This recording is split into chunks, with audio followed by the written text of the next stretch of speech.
seyirciler, kentimizi tanıtma amacıyla çıktığımız bu yolda size Hakkari'mizi daha güzel gösterebilmek için Sarp kayalara tırmanıyoruz. Zaten bilindiği üzere Hakkari'nin coğrafyasından da zaten herkesin bildiği gibi bölgemiz gerçekten bayağı tepelik bir bölge. Biz de şu anda bu bölgenin meşhur özelliklerinden biri olan yukarıda mavi sular, bazıları mavi sular, bazıları küçük sular. Bölge halkı ise Avaşin, Yaraşin olarak bilirler. Şu anda orayı çekmeye gideceğiz, orayı görmeye gideceğiz, oranın güzelliğini size göstermeye gideceğiz. Gerçekten bölgenin coğrafyasından dolayı insan yorulabiliyor bu tepeler tırmanırken ama ortamın canlılığı, renklerin güzelliği, dağların büyüleyici ihtişamı insanı etkileyebiliyor. Biz de sizlere oraları göstermek için ne kadar yorulsak bile gitmeye çalışacağız çünkü gerçekten güzel yerler, cennet bölgelerimizden birisidir gerçekten Bala Yaylası ve Küçük Su, Mavi Su. Kentimizi tanıtmaya devam ediyoruz. Buradaki gezimiz devam ediyor efendim.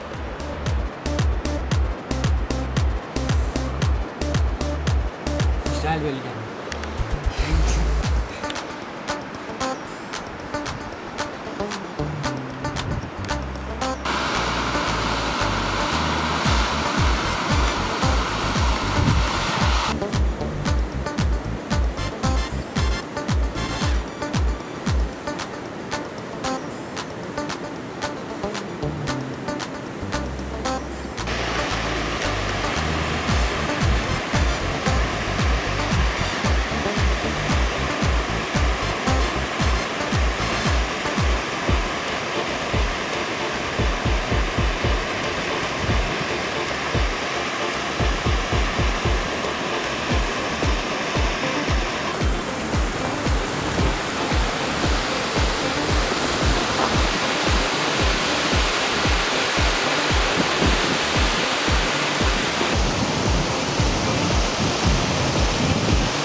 Nasıl?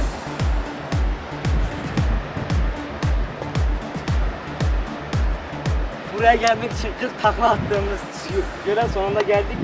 Gerçekten bu suyun bize kim sağlıksız olduğunu, kim bu suyun kirli olduğunu bize inandırabilir ki? Biz de gerçekten çok susamıştık. Sizin sorunuzda suyun bize içmek istiyor. Çünkü inat etmiştim açıkçası kendimde arkadaşlar işte ama ben burayı görmek istedim.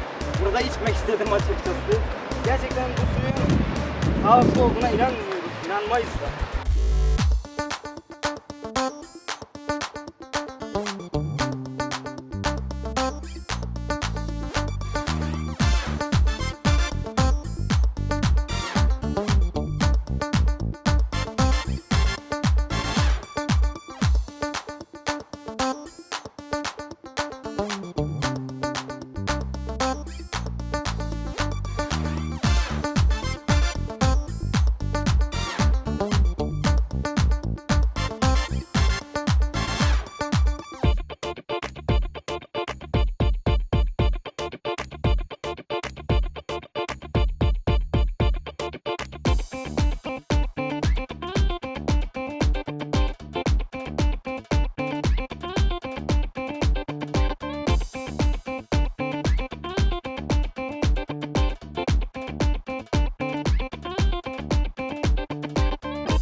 seyirciler, sabahtan beri uzun uğraşlar verdiğimiz Gereş'in Buzul Krater Gölü'nün yanındayız. Aslında buraya bilinen adıyla Küçük Mavi Su deniyor ama bilinen adı Küçük Mavi Su ama buraya Cülo Dağları denir, Reşko Dağları'dır, Ciğerger Dağları'dır, Bala Yaylası'dır buraya denir. Gereş'in Gölü'ne gelirken bize burada yol arkadaşlığı eden iki YouTuber arkadaşla tanıştık. İlyas ve Zahir abilerimle beraber buraya geldik ve burayı gerçekten elimizden geldiğince güzel bir şekilde size göstermeye çalışıyoruz. Solumuzda duran İlyas Bey'in Herdem Müzik adlı bir kanalı, sağımızda da Zahir Bey'in Hakkari TV adlı kanalı var. Onlar da buranın yerlileri ve bu bölgeyi ellerinden geldiğince güzel bir şekilde tanıtmaya çalışıyorlar. İsterseniz öncelikle Zahir Bey'e soralım. Zahir Bey efendim, öncelikle nasılsınız? Sağ olun, siz nasılsınız? Hoş geldiniz. Sağ olun Zahir Bey.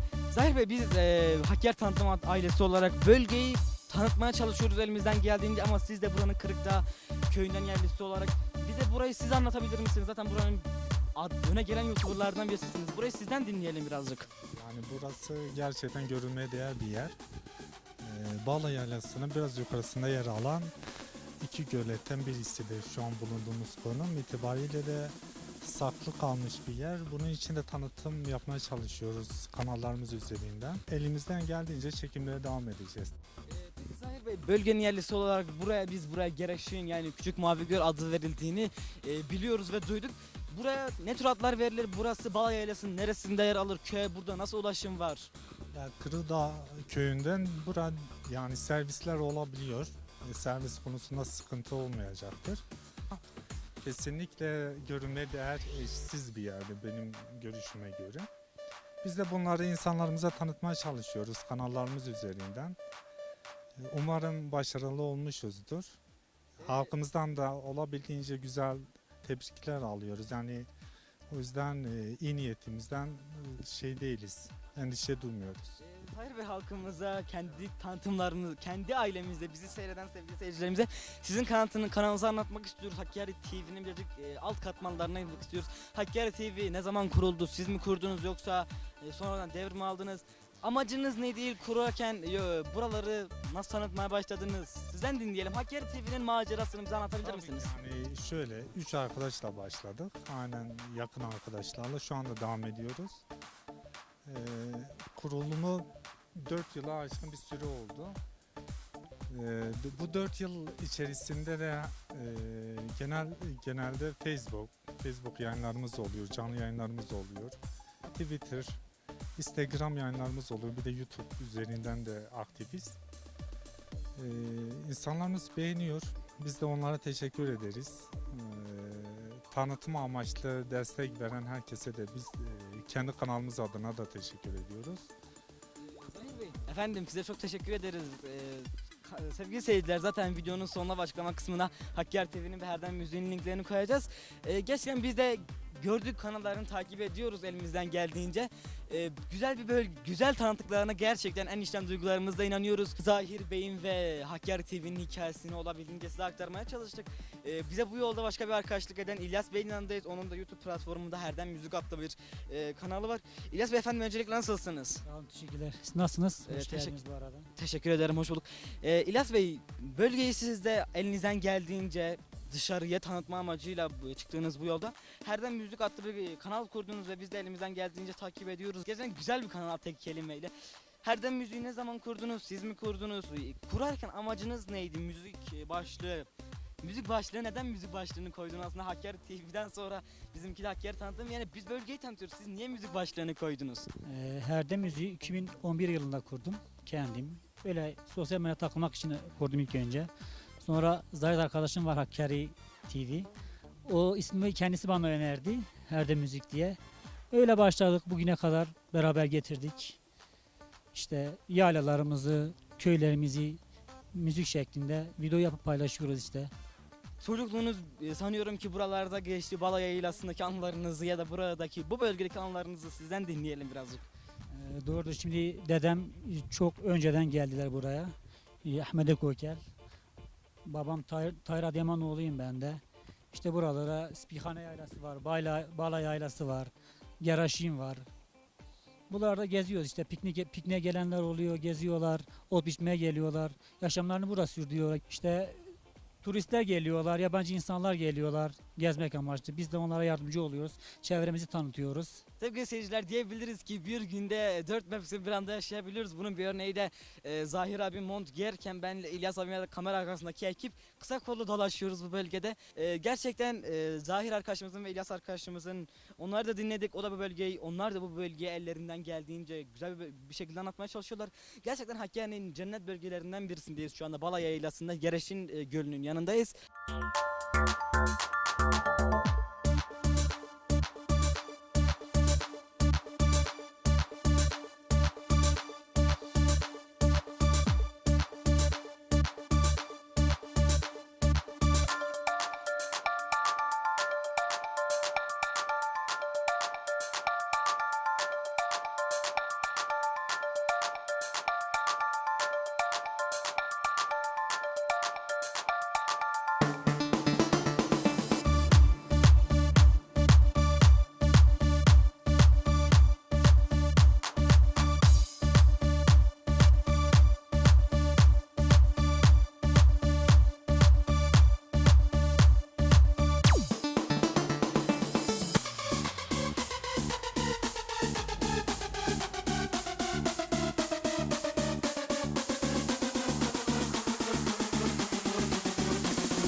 Sevgili seyirciler, kentimizi tanıtmaya devam ediyoruz ve şu anda arkamızda az önce sizin de görüntülerde gördüğünüz küçük Geraş küçüğünü arkamızda bıraktık. Biz de sizinle beraber zirveye doğru yürüyüşümüzü sürdürüyoruz. Zirveye yaklaşmış bulunmaktayız. Söylenene görüne ve bizim duyduğumuza göre bu yamacın arkasında olduğu söyleniyor. Biz de ilk defa sizinle beraber göreceğiz neye benzediğini de. Daha fazla heyecanlandıracak bir tarafa gidelim. Karşıda büyük Geraş'ını görmeye gidelim. Büyük mavi göl, büyük mavi gölden çıktık. İsterseniz sizinle beraber ilk defa da biz de görelim. Sevgili seyirciler, ayrıyeten göllerin ardında ve şelalelerin kenarda bırakırsak dağların büyük ihtişamı da insan etkisi altına alabiliyor. Karşıda gördüğünüz alt dağlarına benzeyen Hakkari dağları. Bu göllerin ardından Derya Cafer dağlarına ulaştıktan sonra onun hemen ardında ise Yüksekova'ya ulaşım sağlanıyor. Yani bunların hemen arkasında Yüksekova ilçemiz bulunmaktadır. Ya bence çok anlattık. Hadi gidip görelim. Heyecanlandım şu anda.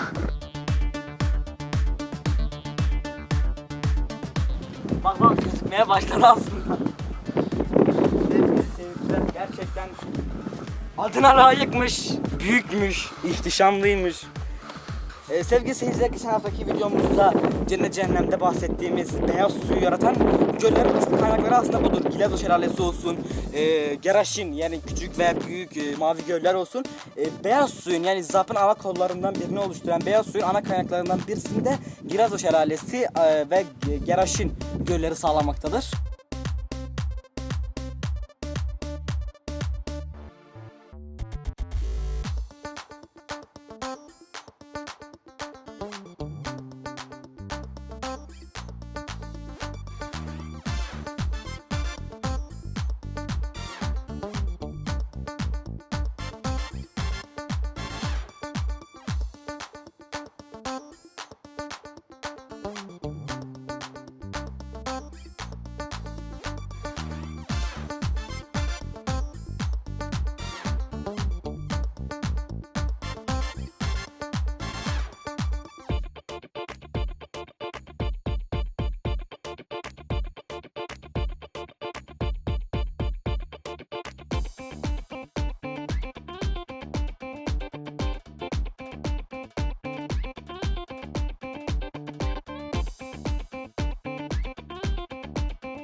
Sevgili seyirciler, açıkçası şunu da söyleyebiliriz ki dağların insanı etkisi altına alan görüntüsü, çiçeklerin renkliliği, ortamda bilmiyorum size geliyor mu, ortamda habire süre gelen bir keklik sesi var.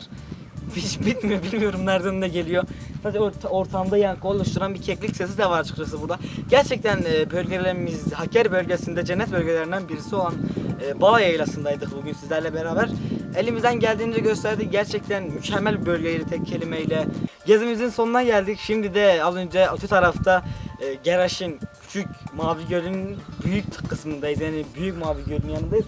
Gerçekten böyle bir yeşil görmedik açıkçası. Sular genellikle bizim bildiğimiz sular mavi olurdu ama bu suyun temizliği, berraklığı bu suya yeşil bir renk katmış. Büyük denilmesinin amacı da şu şekilde. Fiziki olarak görülen, sizin drone görüntülerden gördüğünüz gibi fiziki olarak bir büyüklüğü yok. Sadece derinliğinden dolayı bir Geraşin yani büyük Mavi Göl denilmektedir. Açıkçası bölgeye gelen turistlerin ve yöre halkının buraya uğramadan geçmemesi gerektiğini düşünüyoruz biz kendi adımıza. Çünkü tek kelimeyle cennet bir bölge, güzel bir bölge. Biz de bugünlük buradaki videomuzun sonuna geldik. Bir dahaki videoda hoşçakalın efendim. Hoşçakalın.